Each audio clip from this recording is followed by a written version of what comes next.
Hey guys, Rexasaur here and welcome back to another episode of World of Tanks Reviews. Well, today I'm going to be reviewing the Tier 9 British heavy tank, the Conqueror. Conqueror sits at the, Tier 9 slot of the heavy line of the British. That is not the British line. There it is. Sexy Tier 9. And it sits very equal to the E75, which is here. The VK4502B, the AMX5120 on the French line, the M103 when it comes to the Americans. There's also the STI and the IS-8 here. There's the WZ11114 up here, and that's it when it comes to heavy tanks.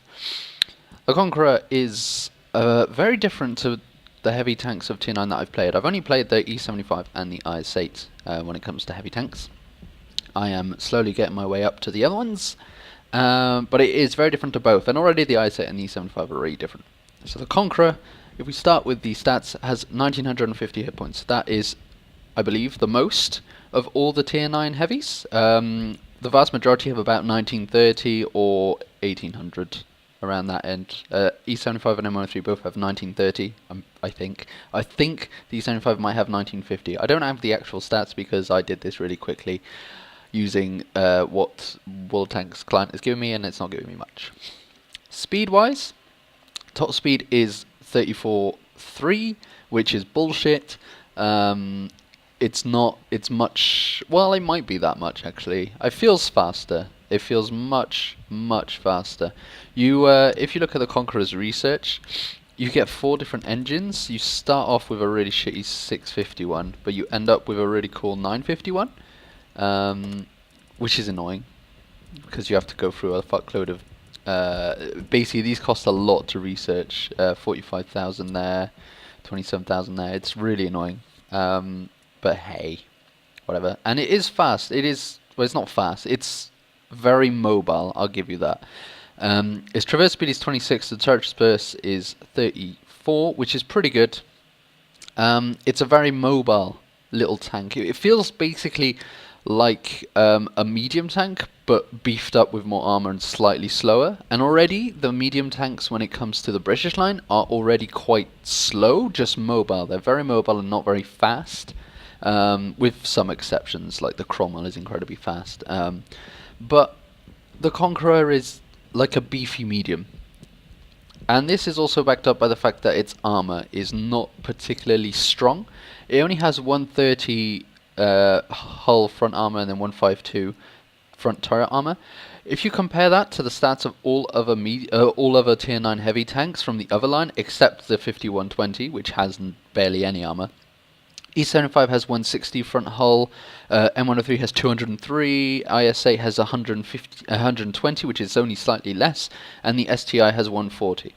This is all the front hull armor, and then on the turret you get ridiculous stats like 252 for the E75, 254 for the M103, 201 for the IS-8, and 250 for the STI. Everything has stronger turrets and stronger hulls than it, in the exception of the IS-8 and the 5120, which are and can be considered medium tanks due to their speed and very big maneuverability. But this tank has one massive strength over those tanks, I believe. At least definitely a big strength over the IS-8 and the E75, and that's the gun. You get the choice, well, you don't get a choice at all. You get this gun at the start, which is the B barrel, which you get on the Carnarvon, which is very adequate. And then you have to grind out the turret, and then you have to grind out the gun, which is 60,000 research points, which is a lot of research points. And it took me a very long time to get this, but as soon as I got this, the tank became incredible. The Conqueror really is amazing with this gun, the 120 gun, L1A1, 259 pen, which is a huge amount, and 400 damage. You may think, well, that's a bit tame actually. The IS-8 does 440, so does the STI. The E75 does 490, the M103 does 400 but has a bit more penetration. And then you're like, well, this has a massive rate of fire at a really good aiming time and is incredibly accurate. The rate of fire of this thing is about 1 shot every 8 seconds. You can put this down, of course, with BIA and Rammer and whatnot. I've got Rammer right now. I'm working my way towards BIA, nearly got it. And Vens, of course. This tank follows the British, what we've seen throughout the British heavy line so far, of having a gun that's not incredibly powerful. This is definitely the most powerful gun the British have. When it comes to heavies, obviously as the tier go up you get more powerful guns, but you've always had pretty tame guns that do about 150 damage and have way more pen, like 171 pen, 150 damage is pretty tame. This turns the tables, gives you a lot of pen, a whole lot more damage. 400 damage is still quite a lot, and it gives you the same rate of fire, same-ish. It's still very fast. 8 seconds is nothing to be sniffed at. You can put 800 damage into someone at the same time that they're still reloading one shell. It is incredibly good at long gun engagement because you're going to put so many more shots into the enemy. In addition to this, the depression of this tank is incredibly good. It's not incredibly good, but it's still pretty good. It's like down there, pretty suitable. Its elevation is really good as well. The turret traverse is very good. Generally, the tank is a very good tank when it comes to hiding and stuff like that. The only problem is that you can get shot at. Getting shot at in the mantlet here will result in a bounce for the enemy. Getting shot here may result in the bounce. As you can see, there's quite a big slope, but it's not very. Sometimes, like most of the time, it won't happen. Most of the time, it won't bounce. If it does, it can hit this viewport, which is very annoying. The sides of the turret are not very strong. As you can see, they've only got 51, so something going there may bounce. The curve is ridiculous on this side and that side, but they do tend to penetrate because of the tier you're up against. Tier 10s can very easily penetrate the side of your turret. But the mantlet is a very nice place to, like, nothing will pen through the mantlet. So you can play around by moving your turret side to side once in between shots, and you will get bounces on it. But don't expect it. It's not something you can expect. Another thing is that this carries on the problem of the Carnarvon and has the ammo rack in the front, which is annoying. But yeah, so that's the Conqueror. That's what I think about the Conqueror. And now we're going to show, well, I'm going to show you two replays, two very good replays that I had in this tank. So see you in a bit. Okay, so we are here on Himmelsdorf, along with Crapenter and Bidin.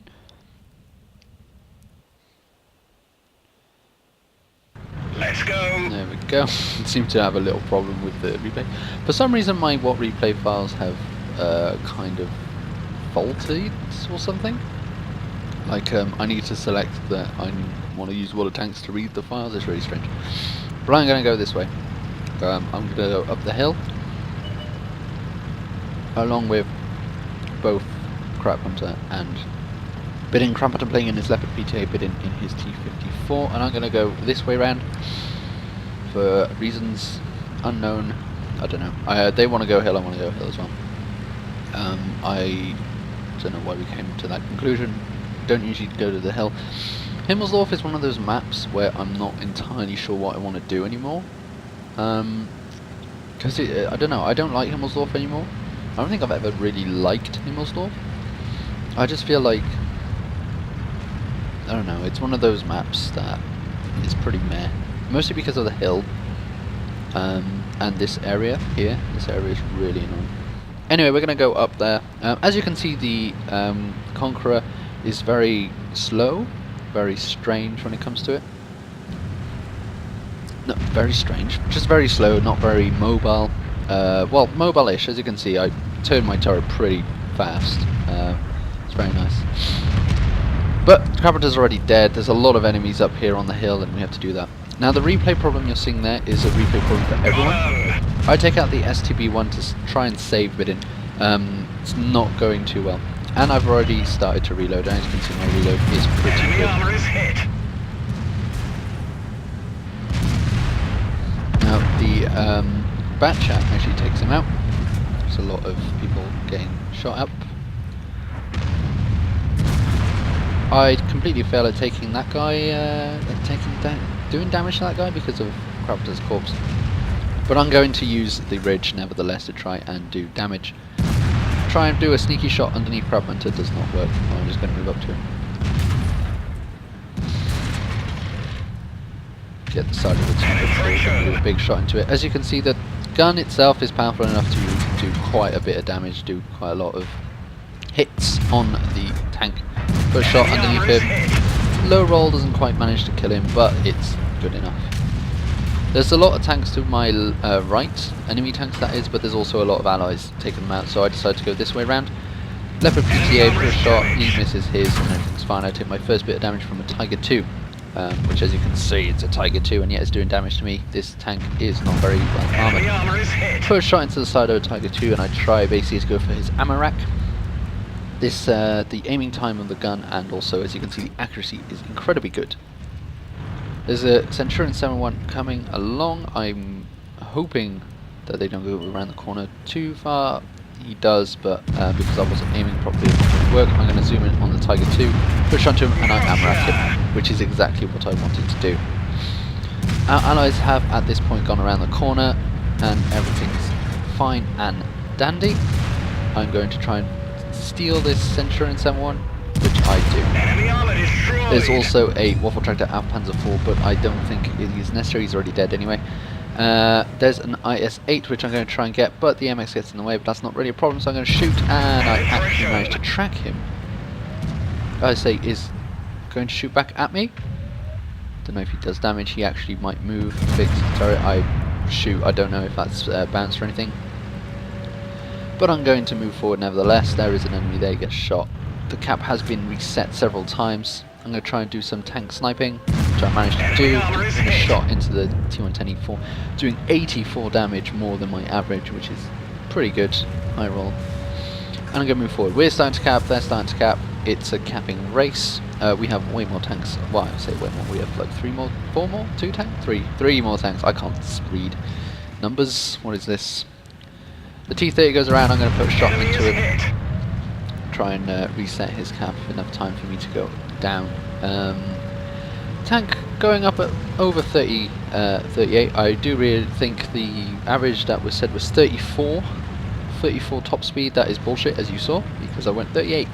So wargaming. Hopefully they get a reset in time, because losing this game would not be very good. Having a pretty good game, managed to do full damage on the Tiger 2 because of ammo rack. Do they reset? No, it was a defeat. A shoddy defeat at that, managing to lose the game, but we did manage, well, I managed to do quite well and show you just how good the tank's accuracy is at the range, also where the Tiger 2's ammo rack is, even though I'm pretty sure I've said this many times where it is. So let's look at some results. So here's the results: getting a 2nd class mastery badge, an ammo rack badge, tank sniper, because obviously this tank is amazing at sniping. Even though it's a heavy tank, it's not really meant for it, but the gun is so accurate you can snipe from really far away without too much problems. Going at the top of the team with over 4,500 damage, and being the only person with a badge. And yeah, even though we lost, I still count as winning, which allows me to get a fuckload of XP, 1,400 to be exact, because I got a premium account. Doing of the 14 shots I fired, 12 of them hit. 11 of them penetrated. It's a really good gun. So let's move on to the next replay. So here we are on Murovanka. I am joined by Law and Bidin from my clan, and we are the toppest top tier we can ever be, being the only 3 tier 9s on our team, in a game where there are also tier 7s. Let's get this show on the road. So we're going to go off left, going towards the forest, which is the only real good place to go now. When they remade this map, it looked as if it was going to be good, but I don't really like this map anymore. Although the forest always leads to pretty good games, I don't know. I don't feel the map. I feel the map has lost its what made it good.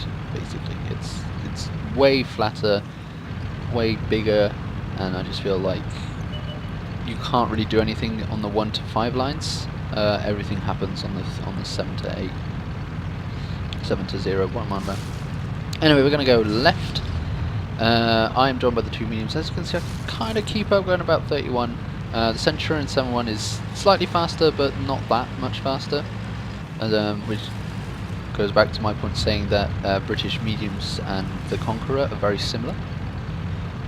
Of course, the Centurion 7.1 is much more fitted a medium tank than the Conqueror. The Conqueror is much more fitted a heavy tank than the Centurion, but they're still not both very... No, I'm not going to say very good, because they are both very good, but I know what I mean. And if you don't, then tough. I'm going to put a shot into the side of the Type 59 who's going to bounce because I am angled. Angling the Conqueror is very easy because it's very box shaped, and you can get yourself very good angles into it. Your camera products and a shot into the side of the T-34. I might even get a second shot into him if I get a reload in time, but I don't think I do because he goes below a dip. I'm going to try and push up closer.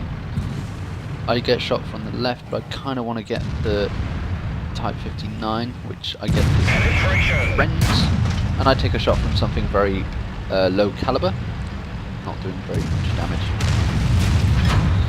and he bounces the next shell. So I'm wondering what that could be. I'm thinking it could be a 1390, how 1390 was spotted on the other side, so it probably isn't. And put a shot on the Type 59. Turns out it's actually the Carnarvon.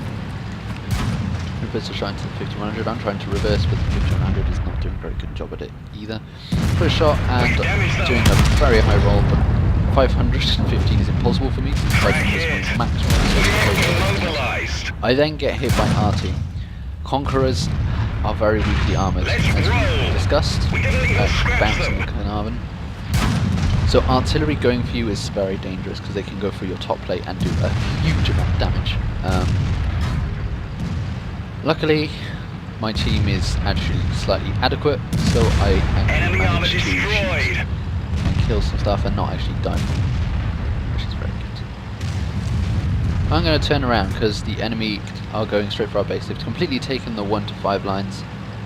We have to return. We still have more tanks, but more tanks doesn't really mean much.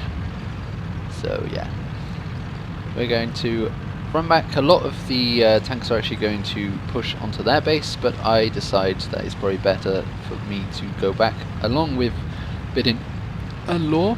I just want to spot the tanks. A Foch is spotted, I can't get to him. There's a Super Pershing, I put a shot into him. The camera goes absolutely wild at that shot apparently, and I'm going to keep going forward. Super Pershing decides just to rush, so I'm just going to put a shot into him. If it's 3 damage, why not take it? Base stops being captured. We've lost our teeth. Our SU-1, sorry, our SU-12244 is dead, which is annoying. But then he stops capping. The Super Pershing just stops capping for no reason. 5100 is there.